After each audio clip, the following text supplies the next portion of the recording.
quero que você abra comigo a palavra de Deus em Mateus capítulo 13, verso 33. Outra parábola lhes disse: o reino dos céus é semelhante ao fermento que uma mulher toma e introduz em 3 medidas de farinha até que tudo esteja levedado. Amém? Tem um amém aí, não? Amém. Nessa manhã poderosa, eu quero falar dos 4 fermentos da Bíblia. 4 fermentos. Tem alguém aqui que cozinha, que faz pão, que sabe fazer bolo? Mentira, eu nunca comi teu bolo, então só acredito vendo. Quem aqui faz pão caseiro? Duvido. Duvido que você faz pão caseiro, só se você entregar para mim, pôr o teu nome lá, e aí eu vou comprovar. Quem gosta de pão caseiro com aquela manteiguinha quentinha? Quem não tomou café da manhã aí, está lascado, porque agora ficou com água na boca. Aleluia. Eu quero falar de 4 tipos de fermento na Bíblia. Agora nós já lemos aqui Mateus 13, 33, agora nós vamos ler também Mateus 16, verso 6. Vamos ler também Mateus 16, verso 6. E Jesus disse-lhes: adverti e acautelai-vos do fermento dos fariseus e dos... Uau! Quantos que a gente já viu até agora? 3. Fariseus, saduceus, e qual que era o primeiro? O reino de Deus. Vocês nem leram, né? 13:33. Lê de novo lá. Ô Jesus, põe de novo 13:33. Outra parábola diz: o reino de Deus é semelhante ao... Aí o 16:6 diz o quê? Acautelai-vos do fermento do quê? Dos fariseus e dos... Agora vamos ver Marcos 8, 15. Marcos 8, 15. E ordenou-lhes dizendo: olhai, guardai-vos do fermento dos fariseus e do fermento de quem? Herodes. Então nós vimos aqui 4 tipos de fermento. Diga comigo: fariseu, saduceus, Herodes e o reino de Deus. Pergunta para a pessoa que está do seu lado: você está contaminado com qual desses? Porque você sabe que o fermento ele contamina. Sim ou não? O fermento cai na massa, o que acontece com a massa? Tem como você tirar o fermento da massa? Depois que o fermento entrou na massa, ele transforma a massa e não tem mais nada que você possa fazer. Por isso que eu perguntei: você está contaminado com qual? Então hoje eu vou falar desses 4 fermentos da Bíblia e nós vamos distinguir cada um. Então nós vamos começar falando do primeiro, dos fariseus. Pergunte para mim, pastor, qual é o fermento dos fariseus? De novo, qual que é o fermento dos fariseus? O fermento dos fariseus chama-se hipocrisia. Hipocrisia. Quem sabe o que significa hipocrisia? Hipocrisia é pregar uma coisa e viver outra coisa. E quando eu estiver falando, irmãos, eu quero que você vá identificando pessoas, instituições, movimentos que estão com esses fermentos. Amém? Então vamos lá. O primeiro que nós estamos falando aqui, que é o dos fariseus, e é hipocrisia. Quantas vezes Jesus chamava os fariseus de quê? Fariseus hipócritas. Fariseus hipócritas. Fariseus hipócritas. Porque eles pregam, tudo que eles pregam, eles não vivem. Se você for numa igreja de fariseu, eles pregam o poder de Deus, mas não vivem o poder de Deus. Você vai nos congressos deles, eles pregam santidade, mas não vivem santidade. Eles pregam uma coisa, mas vivem outra. E eles gostam de aparência. Eles têm pompa, orgulho. Esses eram os fariseus. Diz a Bíblia que Jesus, repreendendo os fariseus, dizia para eles que eles faziam longas orações para poder saquear as viúvas. Diz a Bíblia que eles gostavam de fazer alarde das coisas que eles faziam, quando gostavam da aparência de quando eles estavam jejuando. Eles jejuavam, em vez de jejuar no quarto, eles jejuavam nas praças. Eles transfiguravam os seus rostos para mostrar que estavam jejuando. Então, eles gostam de aparência. Eles gostam de fazer orações muito cheias de palavras inefáveis. Quem consegue entender o que eu estou falando? Os fariseus, eles gostam de cerimônias. Esses dias eu estava vendo um vídeo com o Lucas, um pastor ia pregar, e o rapaz que tinha que apresentar ele, o pastor deu para ele uma folha, para ele ler os títulos daquele homem antes dele pregar. Aí ele foi lendo, né? Estamos aqui com o reverendo, doutor, não sei o quê, mestre, titulado. Ele ficou 3 minutos apresentando os títulos dele, aí disse, agora ele pode pregar, e ele entrou.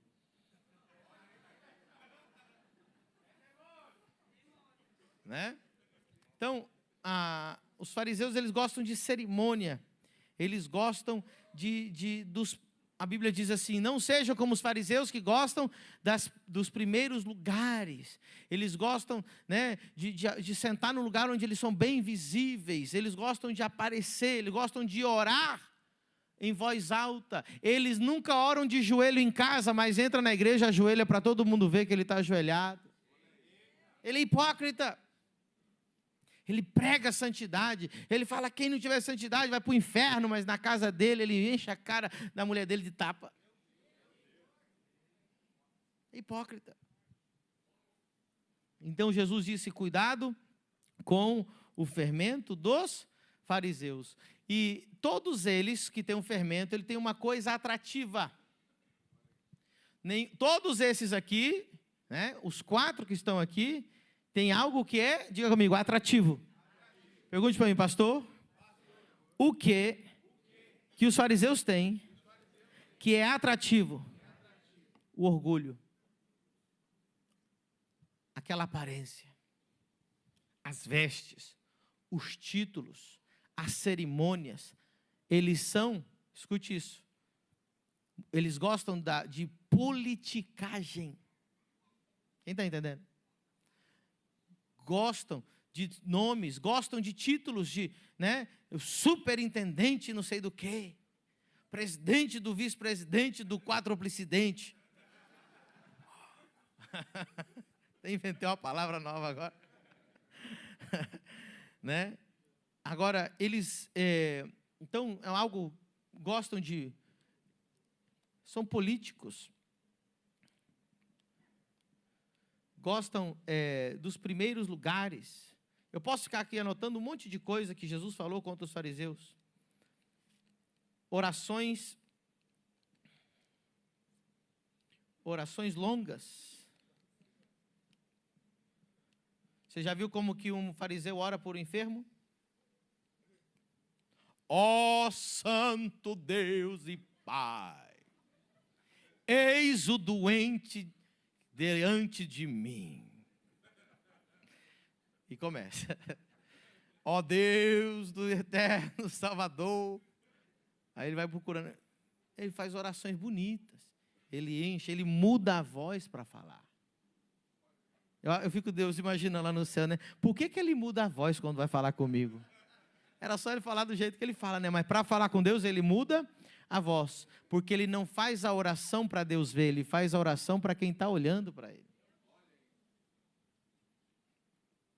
Então, ele gosta de ser visto, ele gosta de ser adulado, ele gosta de cargo, gosta de posição, gosta de cerimônia, gosta de roupa, gosta de sentar na frente, gosta de ser aplaudido, porém ele é um hipócrita, porque ele prega o amor, mas não ama ninguém. Ele prega generosidade, mas ele não é generoso. Ele prega o dízimo, mas ele não é dizimista. Ele prega santidade, mas ele não é santo. Ele prega poder de Deus, mas não cura nada.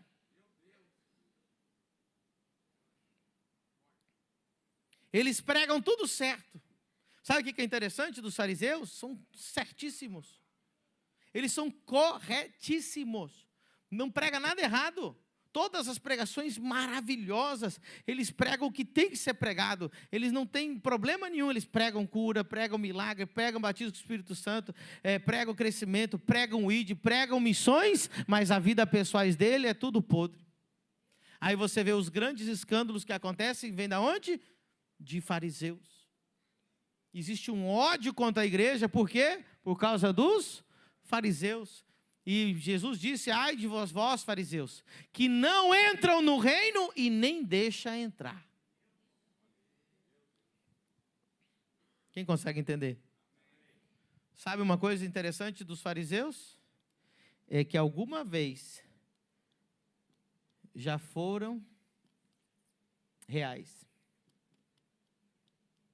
Como assim, pastor? Já foram reais. Eles já tiveram o batismo com o Espírito Santo. Eles já curaram enfermos. Já amaram as almas. Já foram em missões. Eles já foram. Alguma vez na vida eles foram. Aí o que eles vivem? De história e tradição. Os cultos não são mais para celebrar o que Deus está fazendo. Os cultos são para celebrar o que Deus já fez 50 anos atrás.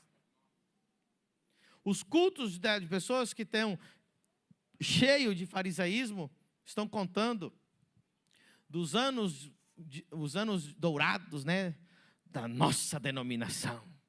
Ai, quão bom era 30 anos atrás. Vamos cantar o hino que foi cantado na inauguração de 1945. Aí começa aquele hino, né? Porque o nosso amado fundador e presidente. Isso é culto, irmão? Deus está nesse negócio? Então eles celebram o quê? A tradição. Celebram o quê? O histórico. Celebram o quê? Os seus prédios. E Jesus disse que tudo aquilo eram sepulcros caiados. Por fora era muito lindo, mas por dentro só havia morte. Cuidado com... Porque eu não vim aqui pregar para falar mal deles, eu vim aqui para te alertar o que Jesus alertou. Cuidado com o fermento dos fariseus. Você pode se contaminar. Pergunte para mim, pastor, como que o fermento entra no meu coração? Pelo ouvir. Se você começar a escutar fariseu, o fermento dele pode te pegar. De repente, você vai querer começar a ser como eles. Você vai começar a querer a desejar o que eles fazem. Vai querer começar a ter a mesma postura. Vai querer começar a fazer o que eles fazem, ter o que eles têm. Na questão que a única coisa que eles oferecem é aquele inchaço, aquela pompa, aquela coisa externa, aquela... títulos e mais títulos, e nomes e mais nomes, e cerimônias, mais cerimônias, vazias da vida de Deus. E muita gente vai por esse caminho. Muita gente vai por esse caminho. Muitos fariseus chegam aqui na igreja e eles não ficam, por quê? Porque não vai ter um lugar para mim sentar lá no púlpito. Então não é para mim esse lugar. O que eles queriam? Uma cadeira no púlpito. Porque eu sou... Aí ele dá as titulações dele, né? Eu quero saber quem você é no inferno e no céu. Eu quero saber o que Satanás pensa de você. Eu quero saber o que os anjos conversam quando falam de você. Será que você é conhecido no céu e no inferno? Ou você só é conhecido no meio da religiosidade?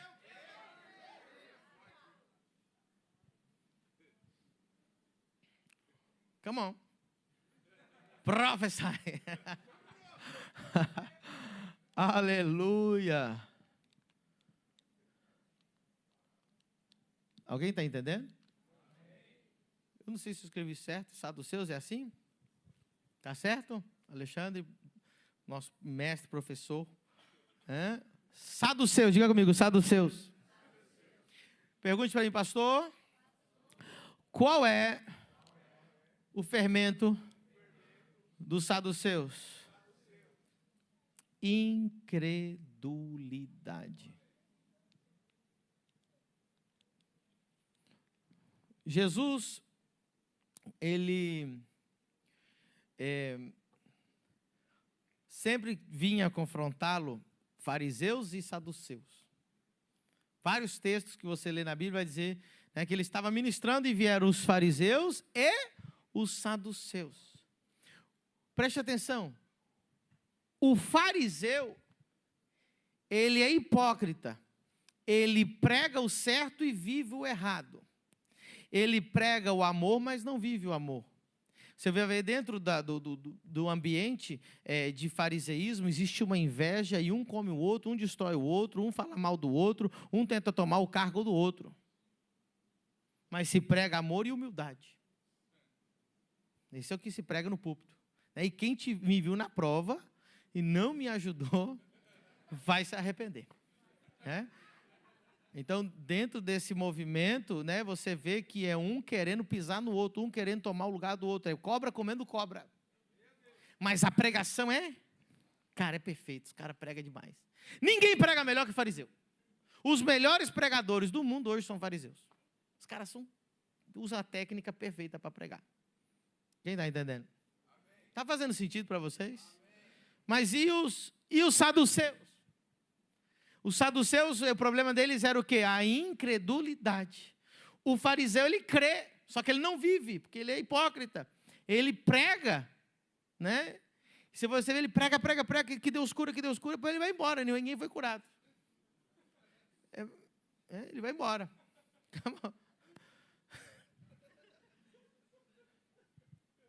Agora, os saduceus, irmãos, eles são incrédulos descarados. A pregação dele é a pregação da incredulidade. E existem muitos movimentos no Brasil que é baseado nessa incredulidade. Quem era na Bíblia os saduceus? Os saduceus eram aqueles que não acreditavam e eles eram contra a mensagem da ressurreição. Inclusive, quando vinha os saduceus e os fariseus, né, para confrontar ele, Jesus jogava um problema entre eles. Falava, e a ressurreição? Aí botava eles para brigar. Porque o fariseu acreditava na ressurreição e o saduceu não. Aí Jesus saía e deixava eles brigando. Né? E você vai ver que até hoje tem briga de fariseu com saduceu. Até hoje tem essa briga. Porque o fariseu, ele tem aquela doutrina que ele acredita. Ele não vive, mas ele acredita. Mas o saduceu, não, ele acredita o quê? Que já passou. Vou resumir o que o saduceu prega. Ele diz assim, era para o tempo só da Bíblia. Alguém já ouviu isso ou não? Não, ele acredita, né? Ele acredita no quê? O evangelho dos saduceus é um evangelho histórico. É um evangelho histórico. Então você vai falar para ele sobre o poder de Deus? Sim, no tempo de Jesus. Você vai falar, não, que Deus curava o cego, o surdo, o paralítico, o mudo, expulsava demônios. Sim, no tempo do Atos dos Apóstolos. Agora nós já temos o que é perfeito, a Bíblia.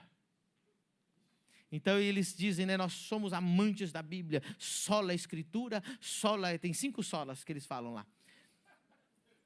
Nós tudo é só, e aí, pode escrever as 5 solas deles. É verdade, eles têm eu já vi eles tatuarem as 5 solas no braço, assim. Sola a Escritura, eu esqueci. Depois você me fala aí, sola a graça, só a graça, só a fé, só a Escritura, são 5. Mas aí o que acontece? Eles acreditam que aquilo é uma coisa que passou. O fariseu acredita que é real, mas ele não vive. O saduceu, ele acredita que já passou. Então ele é incrédulo, ele não consegue acreditar em. Ele é o mais racional possível, ele é o intelectual. É o evangelho intelectual. Eles amam debates. Se você vê debate cristão no YouTube, é criado apenas por saduceus. Todo canal que você vê, canal de debate gospel, foi um saduceu que criou. Eles amam o quê? Só a logos, né? Aquela história da letra mata, quem já ouviu falar? Letra mata. Eles são debochados. Eles se debocham. Os fariseus não. Os fariseus, eles não podem nem contar piada, que é pecado. Eu já vi fariseu falar, piada é do inferno, né? Mas os saduceus, porque a incredulidade, ela causa o quê? Causa o quê? Deboche. Então, eles debocham das línguas estranhas, debocham da cura em milagres, debocham que você tem uma igreja com paternidade, debocham que você acredita num apóstolo. Então, eles são debochados. Porque a forma de descredibilizar alguma coisa é debochar. Né? Agora, o que os saduceus têm que atrai? Lembra que eu falei que todos eles têm uma coisa que atrai? Porque o fermento, ele é atrativo. O que tem ali que vai te atrair? Justamente o intelectualismo e o raciocínio e os estudos de história. Aí a pessoa ela ama estudar história, ela conta. Se você for numa pregação de um saduceu, ele vai te contar um evangelho histórico, ele vai te dar detalhes e você vai embora com um monte de informação que não fez nada na sua vida. São grandes, aqui está a maioria daqueles que amam os doutorados em teologia. Para ser pastor do saduceu, você tem que ter 5 anos de formação, pelo menos, né, pela linha dele. Senão, né, você tem que ser um grande teólogo. E muito intelectual. São aquela cabeça grande, que conhece todos os detalhes, né? Ele vai contar para você todas as ruas que Paulo passou. E aí, o que adianta eu saber que rua que Paulo passou? Mudou minha vida saber que rua que ele foi? Quem está entendendo? Então diga comigo, cuidado. Bom, se Jesus disse cuidado, vocês não concordam que eu como pastor tenho que alertar vocês também? Então eu estou alertando vocês. Agora, como que você pode ser contaminado por isso? Apenas ouvindo. Eu descobri um homem que escreve muitos livros, que prega muito bem no YouTube. Primeiro descobre que fermento que ele tem. Porque, diga comigo, as palavras carregam o espírito da pessoa. De novo, as palavras carregam o espírito da pessoa. Mais uma vez, as palavras carregam o espírito da pessoa. Se o que ela carrega é o espírito de fariseu, ele vai te contaminar com o farisaísmo. Se ele carrega o saduceu, ele vai te contaminar com esse intelectualismo. Se ele carrega agora o espírito dos herodianos, ele vai te contaminar com o fermento de Herodes. Pergunte para mim, apóstolo, qual é o fermento de Herodes? Amor ao mundo.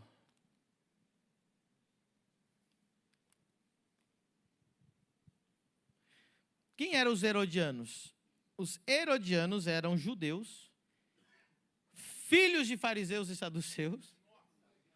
Todos eles, filhos de fariseus e saduceus, que gostavam muito do sistema romano, gostavam da modernidade romana, gostava da cultura romana, gostava da cultura do mundo. E eles não queriam abandonar a fé de serem judeus, mas eles queriam viver um novo tipo de judaísmo adaptado à cultura, às leis, a tudo que era Herodes, o que era Roma.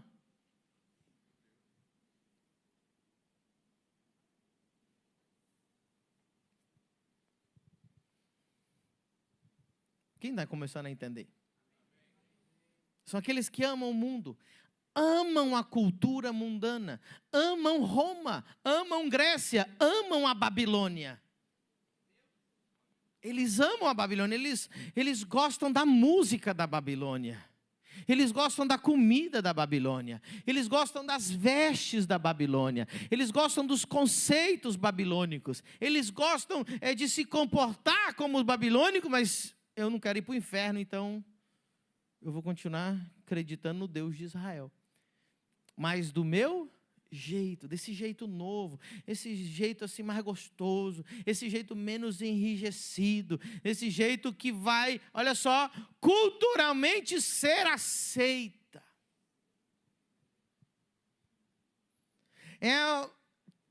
Aqui intelectual, aqui pregam demais, mas com muita hipocrisia, e aqui eles gostam de motivação. São pregadores motivacionais. São coaches gospel. Nada contra a profissão coach, amém? Hello? Eu sou contra a profissão de ser coach? É uma profissão, como qualquer uma, vai lá treinar as pessoas numa empresa, parabéns para você. Mas eu estou falando desses gurus do sucesso. Quem sabe o que eu estou falando? Então, isso aqui é o quê? Eles querem... Olha só, eles querem trazer a cultura do mundo para a igreja. Eles gostam da cultura do mundo. Né? Agora tem um pastor lá que faz um culto de homens com charuto, uísque, cerveja e Bíblia. Então ele põe aqui um uísque, a Bíblia e fuma um charuto e vai lendo a palavra. Então, irmãos, é isso aí. Jesus é bom demais. É demônio. Né? Tem igreja que você não sabe, você está na igreja, você está numa balada. Né? A igreja, o pastor foi preso agora. Ele fazia o culto da pílula do dia seguinte. Ele fazia o culto das novinhas. Né? Ele botava os nomes bem mundanos assim para chamar e botava o pau torando lá música, aquela loucura. Né? E aqui não tem, meu, limite. Aqui o pecado é ilimitado. Não tem nada. Aqui é... O que eles pregam? Escute isso aqui. Você já deve ter ouvido, já deve ter quase se contaminado, porque isso aqui está tomando conta das redes sociais hoje. Eles justificam o pecado. Ou seja, em vez deles confrontarem o pecado, o que eles fazem? Justifica o pecado. Não, porque todo mundo peca, irmão. Ok? Então, esse é o fermento herodiano. Eles adaptam a igreja para que o mundo aceite a igreja, em vez da igreja transformar o mundo. Não, eu vou falar de novo que você não entendeu. Eles adaptam a mensagem para que o mundo aceite eles, em vez deles transformarem o mundo pela palavra e pelo poder de Deus. Então eles se adaptam. Eles fazem um estudo. Eles perguntam para o mundo assim: como que você gostaria que fosse a igreja? Aí o mundo diz: eu gostaria de uma igreja que não confrontasse o pecado. Eu gostaria de uma igreja que fosse uma balada. Eu gostaria de uma igreja que eu pudesse transar com todo mundo. Então vamos fazer uma igreja para você, do teu jeito. Mas você vem? Se eu fizer desse jeito, você vem? Aí eu vou. Então tá bom. Aí os artistas amam essas igrejas. Aí os artistas falam de Jesus, né? Aí você vê gente famosa fazendo podcast em nome de Jesus, trocando de mulher a cada 3 meses. É um evangelho balela, é um evangelho que serve para todo mundo. Não existe confronto ao pecado, não existe mais pecados sexuais. Inclusive tem um pastor extremamente famoso no Brasil, que ele disse que o pecado nem existe mais. Que não existe pecado, que existe agora são erros, né, e tal. Ele fala: você pode olhar para o corpo das irmãs na igreja que não tem problema. Estão trocando de mulher, apresentando novas mulheres, né, para a igreja. Tem um que já trocou 5 vezes já de mulher, ele apresenta a nova esposa a cada 2 anos. Eu estou falando de gente que tem nome e sobrenome, todos vocês conhecem, capaz de vocês estarem seguindo essas pessoas no Instagram. Por isso que eu estou vindo como pastor, te alertar que você pode estar sendo contaminado pelo mundanismo. É o mundanismo. Agora, isso aqui, eles juntam o santo com o profano. Esses dias, uma igreja fizeram Santa Ceia com Sprite era Sprite e bolachinha. Igreja de 5.000 membros. Maior que a nossa. Está unindo o profano com o santo. Estão tatuando as pessoas no meio do culto. Enquanto o culto está rolando, o cara está fazendo uma tatuagem profética. Tatuagem gospel. O mundo entrou na igreja. A roupa é do mundo. Os pastores, tem um casal aqui da igreja que os pastores estão ensinando assim, olha, façam sexo antes de casar para ver se é isso que você quer mesmo. Não estou falando de gente que eu ouvi falar, gente da minha igreja, que era dessa igreja, falou, pastor, meu pastor lá mandou fazer sexo com a minha namorada para ver se era isso mesmo. Por quê? Porque não é isso que o mundo quer? Então eles falaram assim, vamos fazer uma igreja do jeito que o mundo quer. Vamos fazer tudo do jeito que eles querem, e aí a coisa vai dar certo, a gente vai ter uma igreja grande. Normalmente essas igrejas crescem muito, elas recebem muito apoio, elas recebem apoio da mídia, recebem apoio, né, de artistas, recebem apoio de gente milionária, porque tem gente disposta a financiar uma igreja depravada. Inclusive esse tipo de igreja recebe mais oferta do que as nossas, que a gente ainda tem assim, né, que ficar equilibrando a nossa mensagem sobre oferta. Lá eles não têm medo não. E eles recebem muito apoio. Preste atenção no que eu vou te falar. A Herodes, ele elimina o que é espiritual, as ofertas. E elimina os sacerdotes. Por quê? Porque Herodes é o quê? Herodes não é sacerdote, ele é rei. Herodes, ele é romano. Herodes, ele é mundano. Então, tudo que é espiritual tem que ser eliminado.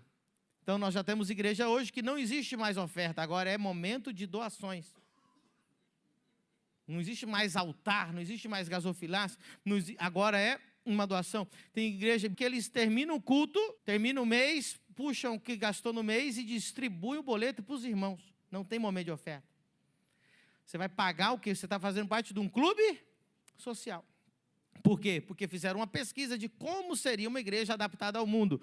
E uma igreja adaptada ao mundo falou assim, a gente não gosta de oferta. Então eles tiraram a oferta. Também não gostamos de pastor. Então estamos tirando o pastor também. Agora somos todos irmãos, não me chame de pastor, me chame de Pedro. Por quê? Porque esse negócio de pastor não combina com o mundo. Esse negócio de oferta não combina com o mundo. Esse negócio de dízimo não combina com o mundo. E como a nossa igreja é do mundo, nós temos que ser igual ao mundo. Porém, colocamos Jesus lá e uma cruzinha e falamos que somos evangélicos e que vamos morar no céu. Eu estou falando de uma coisa que não é uma realidade hoje, irmãos? É uma realidade ou não é? Você conseguiu identificar? Conseguiu identificar quem são os fariseus? Pregam muito bem, mas não vivem. Os saduceus têm uma incredulidade, são muito intelectuais e debocham da gente.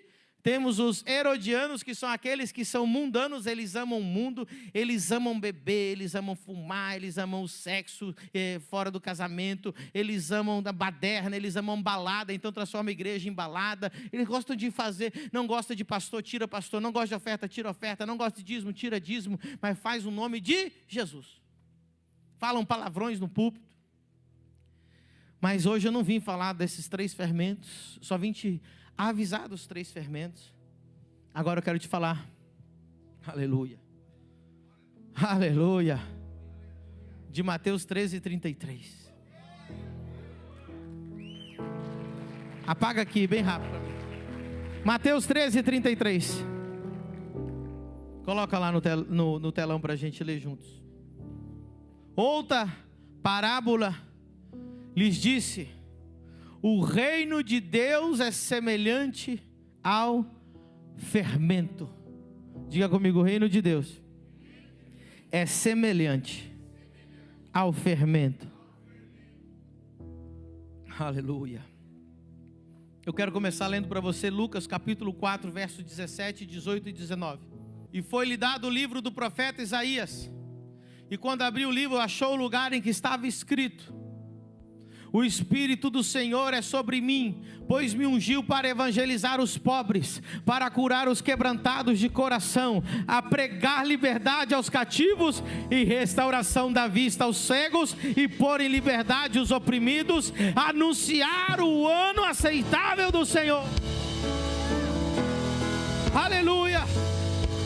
O evangelho do reino, o fermento do reino, é a unção do Espírito Santo, que quando ele entra em você, ele te transforma, ele te capacita, ele te dá poder para curar, para sarar, para transformar, libertar o cativo, abrir os olhos dos cegos, tirar a pobreza, tirar a miséria, tirar a escassez, pregar o ano aceitável do Senhor.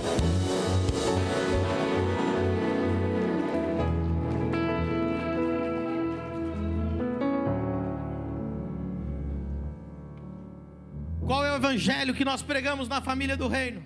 Não é fariseu, não é saduceu, nem é herodiano. A família do reino prega o evangelho do reino. 1 Coríntios 4:20. 1 Coríntios 4:20, nós vamos ler juntos. Por favor. No 3, 1, 2, 3. Porque o reino de Deus não consiste em palavras, mas em... Aleluia, aleluia, aleluia. Eu vou ler um versículo aqui, irmão, que vai deixar muita gente atordoada. Marcos 16:20. E eles, tendo partido, pregaram por todas as partes, cooperando com eles o Senhor, e confirmando a palavra com os sinais que seguiam. Escute, existem diferentes tipos de ministério. Existem ministérios que Deus tolera. Diga comigo, tem ministério que Deus tolera. Número 2, diga comigo, tem ministério que Deus deixa ir. Lembra quando os discípulos chegaram para Jesus e falaram: Senhor, tem uns homens pregando no teu nome e não caminha com a gente. E Jesus disse: deixa eles pregar. Deixa eles pregar. Quem não é contra mim é por... Tem ministério que é isso, tem gente que quer pregar e vai. E Jesus disse: então tá bom. Tem ministério que é enviado, diga comigo, é enviado. Esse é bom. Eu vos envio, ele envia. Tem ministério que foram enviados, tem a bênção. Lembra quando Deus falou para Moisés: Moisés, vai que eu mando o meu anjo contigo. Então Deus enviou Moisés e disse: o meu anjo vai junto. Mas tem um quarto tipo de ministério, e esse é o nosso ministério, aquele que ele não somente ele envia, ele vai junto. Moisés disse: se não fores conosco, se a tua presença não for, não me faça sair daqui. Se a tua presença não for, eu não quero ir. Olha o que diz, olha o que diz Marcos 16:20. E eles, tendo partido, pregaram por todas as partes, cooperando com eles. Olha assim, ó, cooperando com eles. Quem? Enquanto eles pregavam, quem estava junto? E o que Deus fazia? Confirmando a palavra. Como que ele confirma a palavra? Com os... Deixa eu dizer uma coisa. Diga comigo, o reino de Deus é demonstrável. Não, diga mais alto. O reino de Deus é demonstrável. Vou colocar aqui para você ver. O reino de Deus é demonstrável.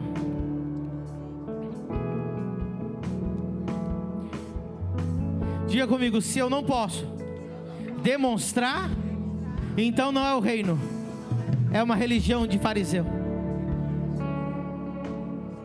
1 Coríntios 2:4.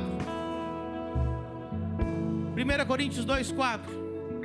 E a minha palavra e a minha pregação não consistiram em palavras persuasivas de sabedoria humana, mas em quê? Mas em quê? Mas em quê? e de... Diga comigo, o reino de Deus é demonstrável. Se você quiser anotar essa frase, anota. Deus nunca autorizou ninguém a pregar sem demonstrar.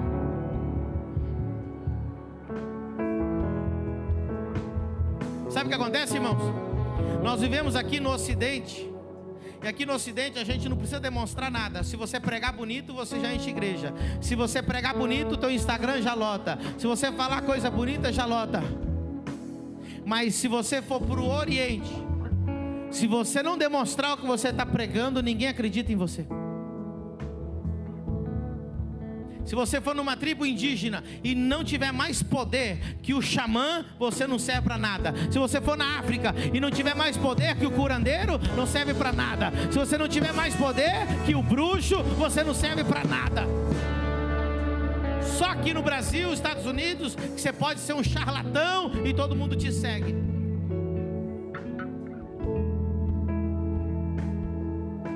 Uma vez eu fui pregar para os índios. Quem lembra dessa história? O pastor falou para mim: Medina, faz 6 meses que eu estou indo lá toda semana, não converteu nenhum.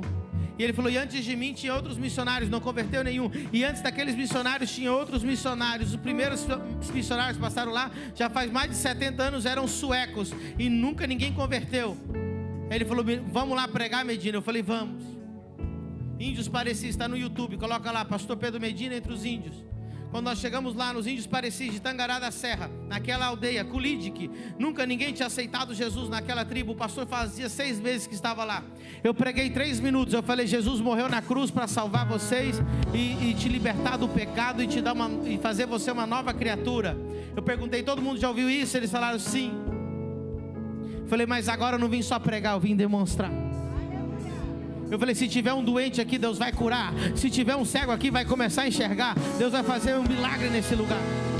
Na mesma hora eu disse: tem uma pessoa aqui que não consegue mexer a mão. Na hora me trouxeram uma senhora velhinha, uma senhora mais velha, com a mão fechada assim. Eu falei: o que aconteceu? Tá filmado, põe no YouTube lá, você vai ver. Do jeito que eu estou falando, tá no vídeo. Ela disse: minha mão não fecha.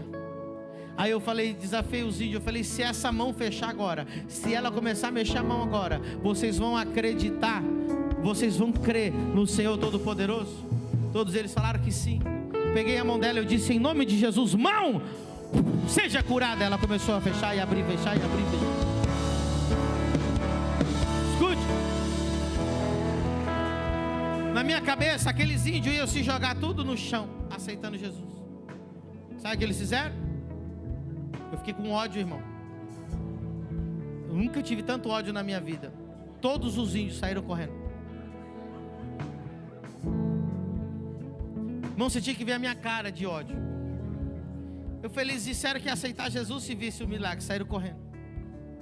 A menina que estava me traduzindo, ela viu minha cara de ódio. Ela disse: pastor Medina, se acalma. Aí eu assim. Ela disse: eles não foram embora. Eles foram buscar quem está na roça, quem está no rio, quem está lá na lavoura, e que das outras aldeias ao redor. Aleluia. Passou 5, 10 minutos, irmão. Onde você olhava era poeira por todos os lados. Índio correndo no meio lá das mandiocas. Índios, 2, 3 índios numa moto. Eu vi 4 índios numa moto, irmão, de tanga.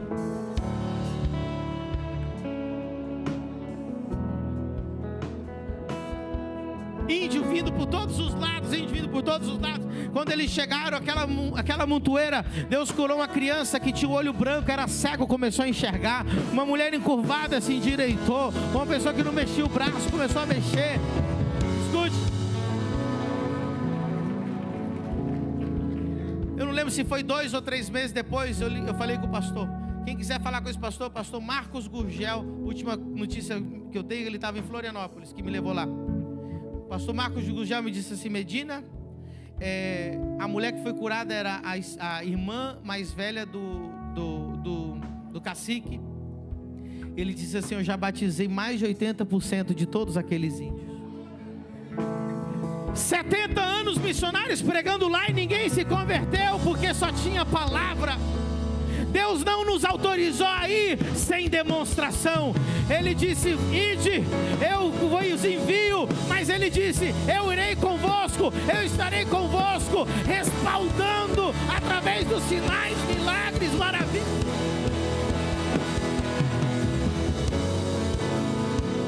Porque a minha palavra, 1 Coríntios 2,4, e a minha pregação não consistiram em palavras persuasivas de sabedoria humana, mas em demonstração de espírito e de poder, para que a vossa fé não se apoiasse em sabedoria dos homens, mas no poder.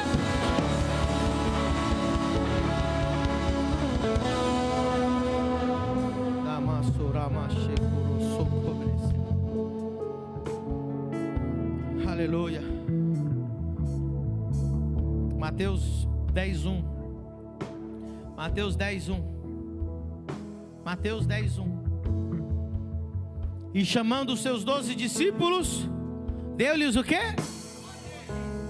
Deu-lhes poder sobre os espíritos imundos, para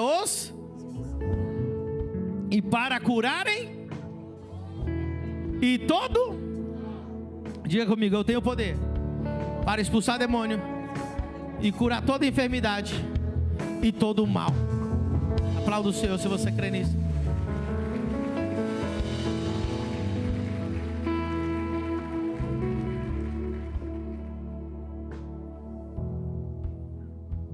Quatro coisas que acontecem quando o verdadeiro evangelho chega. Está preparado? Quatro coisas que acontecem quando o verdadeiro evangelho é pregado. Número um, se confronta o pecado. Ou seja, há genuíno arrependimento. Dá glória a Deus.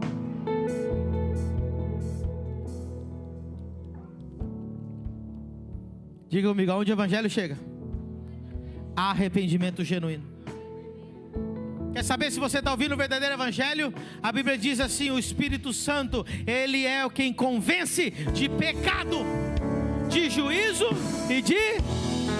Se você está ouvindo um pastor pregar e o Espírito Santo não está te confrontando para a transformação, você não está ouvindo o evangelho. Deixa eu dizer uma coisa: os outros evangelhos podem até melhorar a sua vida, mas eu não vim aqui pregar uma dica para você viver melhor. O evangelho que eu prego não melhora a sua vida, ele transforma a sua vida, ele te muda de dentro para fora. Você nunca mais será o mesmo, você se torna irreconhecível, transformado, nascido de novo. Quem era pecador agora é santo, quem roubava agora não rouba mais, quem se embriagava não se embriaga mais, quem adulterava não adultera mais, quem era mão fechada agora é generoso, quem tinha depressão agora tem a alegria do Senhor.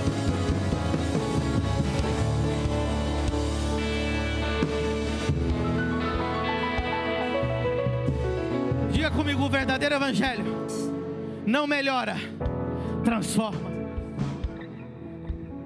Tem evangelho que melhora. O irmão vai contar: não, irmãos, é que antes eu fumava 3 pacotes de cigarro, agora eu só fumo 1. Melhorou desde que eu entrou na igreja. Aqui não. Você não melhorou, você foi transformado. Nunca mais eu coloquei aquela chupeta do Satanás na minha boca.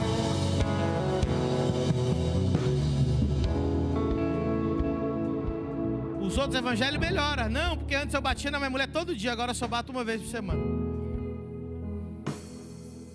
Não, porque antes eu adulterava com 3 mulheres, agora eu só adultero uma vez por ano com uma. Melhorou, mas não melhorou? Melhorou. A religião melhora, mas Cristo transforma. As pessoas vão olhar para você e falar: o que aconteceu com você? Você fala: cara, é você mesmo? É você mesmo? Você está irreconhecível, você não gosta mais do pecado, você não mente mais, você já não fala palavras promíscuas com a sua boca. Aí você vai dizer para eles: eu nasci do Espírito de novo, eu fui transformado pelo poder de Deus.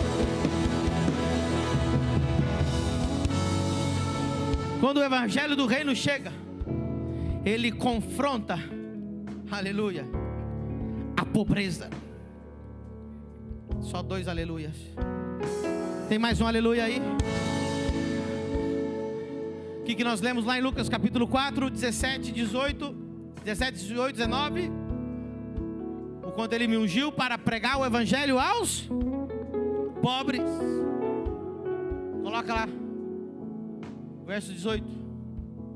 O Espírito do Senhor está sobre mim, porque me ungiu para evangelizar os... Quando você está ouvindo o verdadeiro evangelho, ele confronta a pobreza, ele acaba com a pobreza. Você tem testemunho, e quando chegava aqui, não chegava nem no final do mês, vivia na pobreza, na miséria e na escassez, mas a bênção do Senhor que enriquece sem dores, o shalom de Deus entrou na sua vida. E as pessoas vão te perguntar: mas como que você está prosperando? Você diz: o meu pai é dono do ouro e da prata. Não existe pobreza para quem está no reino de Deus. As pessoas perguntam: mas como que vocês estão construindo igreja, comprando ônibus, estão construindo escolas, da onde vem tanto dinheiro? Ei, o reino de Deus não tem miséria, não tem escassez, não tem pobreza.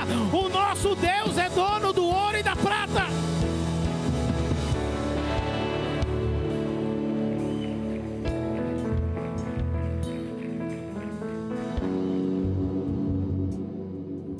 Tem um irmão que chegou aqui, ele está aqui no culto, eu não vou falar o nome dele, ele está aqui, cumprimentei ele na hora da entrada do culto. Ele ganhava R$2.500 por mês, Anthony. Ele chorava no meu gabinete: pastor, eu não sei o que fazer com R$2.500 em Balneário, minha vida é uma desgraça. Eu só falava para ele: filho, o reino de Deus vai transformar a tua vida, continua cumprindo os princípios, continua dizimando, ofertando, primiciando. A última primícia dele foi R$3.400. Não, você não está entendendo. Não estou falando do dízimo, eu estou falando da primícia dele. Um dia de trabalho dele foi R$3.400. Multiplica por 30. Multiplica, quanto que dá aí? Hã? Não, faz aí, alguém me faz exato. 3.400 vezes 30. 100 mil. Ganhava 2.500. E ele não está no mundo, ele não passou a noite na boate, ele acordou cedo para vir para a igreja, para adorar a Deus, para ofertar a Deus, para levantar a mão para Deus. Está ajudando com ônibus, está ajudando na obra social, está ajudando com jovens, está ajudando com senders. Deus arranca da pobreza.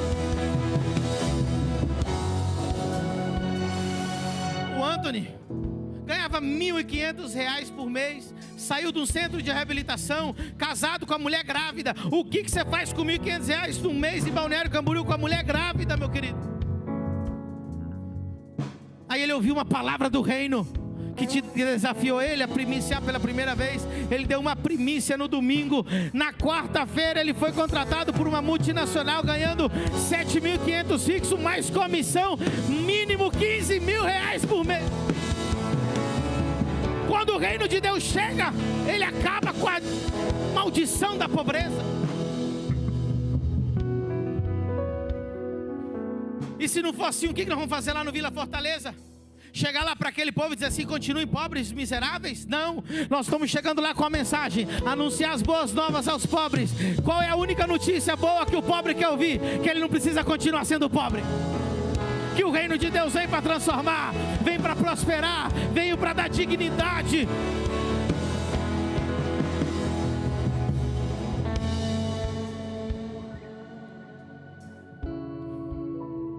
Terceira coisa que o reino de Deus faz quando chega: confronta a enfermidade. Eu queria ter mais tempo hoje.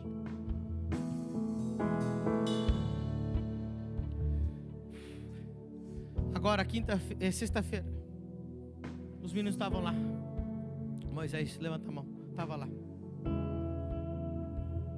Pastora Marta veio num evento meu que eu fiz em Campinas, com lenço na cabeça, fase avançada de câncer. Quando foi meu evento lá, Lucas? Abril. Maio ou abril? Acho que foi abril, né? Ela chegou com câncer. Escute bem. Ela já tinha se despedido do seu esposo. Ela falou para o esposo dela que das irmãs da igreja, com qual que ele já podia casar. Porque era certeza absoluta que ela ia morrer. Você não está entendendo? Ela disse: meu amor, eu vou morrer, então tem essas duas irmãs que são ótimas opções que vão cuidar de você.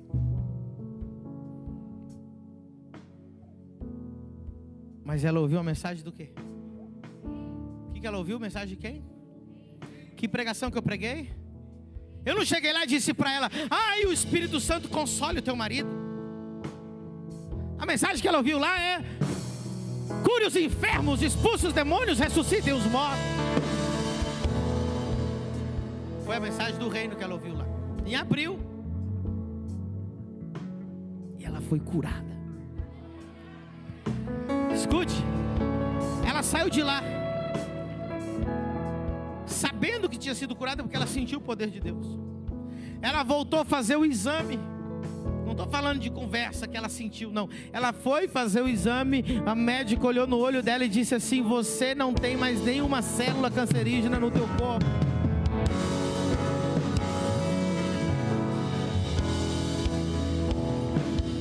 Ela foi, agora, sexta-feira, sem o lenço lá na cabeça. Com o cabelo crescendo já. Em abril, nós estamos falando em junho, já estava o cabelo dela desse tamanho assim já, os fios de cabelo. A médica falou: não sei nem como que o teu cabelo cresceu tanto. Quando o evangelho chega,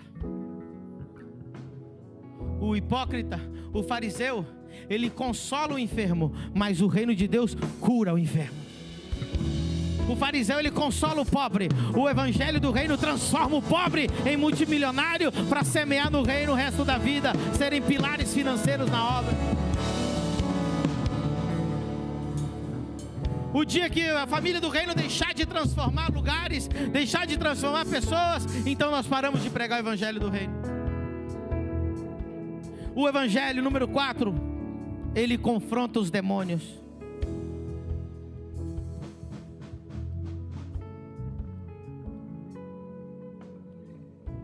Não creia em nenhum pregador que não expulse demônio. Só um aleluia. Não acredite em nenhuma igreja onde não tem expulsão de demônios. Lucas 11:20. Diga comigo, o maior sinal que o reino de Deus está em algum lugar. Mas, olha o que Jesus disse: mas se eu expulso os demônios pelo dedo de Deus, certamente a vós é chegado o reino de Deus.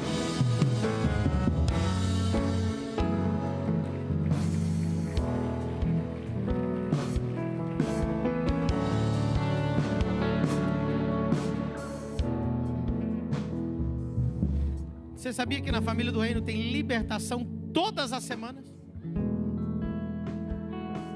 A gente não fica fazendo showzinho com gente endemoniada no culto.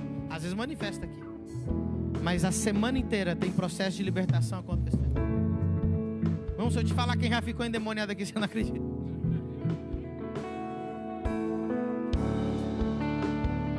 Mas saiu, e agora é livre. Você não tem que ficar assustado que alguma pessoa conhecida estava endemoniada. Você tem que ficar feliz que já não tem mais demônio. Você tem que ficar preocupado. É lugares onde nunca se expulsa demônio nenhum. O povo está no púlpito endemoniado, sentado endemoniado. Se tiver demônio, vai sair, porque o reino de Deus chegou aqui. Se prepara, Balneário Camboriú, o reino de Deus chegou. Curas, milagres, libertação, transformação, prosperidade, vida com Deus, santidade, presença de Deus, palavra, poder, autoridade, palavra, poder. Espero que você tenha sido muito abençoado com essa pregação. Eu quero convidar você para ser o meu aluno na maior escola de revelação bíblica do Brasil, a Exousia School. Você vai poder clicar aqui no link que está na descrição desse vídeo. E se você algum dia passa por aqui em Balneário Camboriú, venha visitar a família do Reino, o lugar do seu propósito. Deus te abençoe, se inscreva no canal e até o próximo vídeo.